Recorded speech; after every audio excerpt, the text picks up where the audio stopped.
Okay, time's up. Pencils down. It's over. How did you do? That's what happens at the end of a test, isn't it?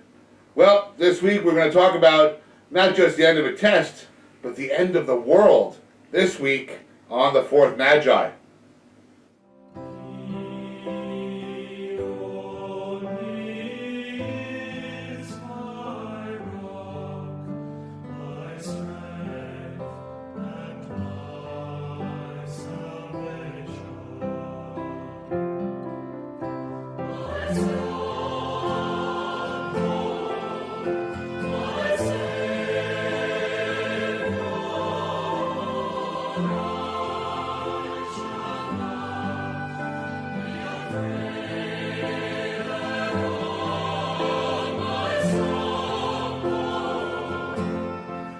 This week on the Fourth Magi, Jesus addresses in the Gospel the end of time, as well as in the book of Daniel in our first reading.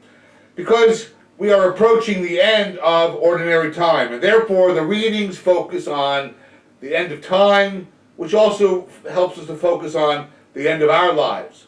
So when I said at the beginning, pencils down, test is over, how did you do? If we were to be called to account for our lives today, at this moment, how would you and I fare? You know, Jesus gives us the final exam. I've spoken about it so many times. You've heard me say it over and over and over again. The final exam was real simple. Did you feed the hungry, give drink to the thirsty, clothe the homeless, the naked, give housing to the homeless, shelter? Did you visit the ill or the imprisoned? You know, how did you do? You know, if it's like a hot potato, it's like musical chairs, whatever analogy you want to use. If this was the time that you and I were going to be called to account for our lives, how would the balance sheet look? Would we have more debits than credits? Would we would owe more than we've earned? You know, what would Jesus say to you and to me about our lives? Because that's an important thing to remember over and over again.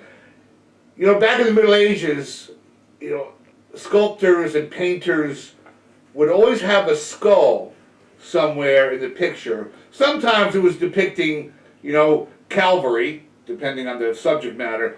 But a lot of times it was to help the person looking at the painting or the sculpture, help them to focus on death.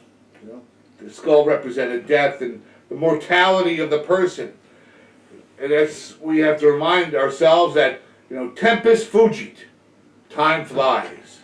And before you know it, time will be up, pencils down, and we'll have to hand in our papers. What grade are we going to get? So this week, let's really focus on that. It's an important meditation, if you will, to focus on what do our lives look like in relation to what Jesus has asked us. Because Jesus is real clear. You know, this idea, this fuzzy warm, you know, oh, we were all going to be saved. No. Jesus is very clear. If you do what I commanded you to do, well, then you'll enjoy eternal life. But if you don't do what I commanded to you, if you don't do what I commanded you to do, well, we got a nice warm room for you waiting. Good luck, and God bless.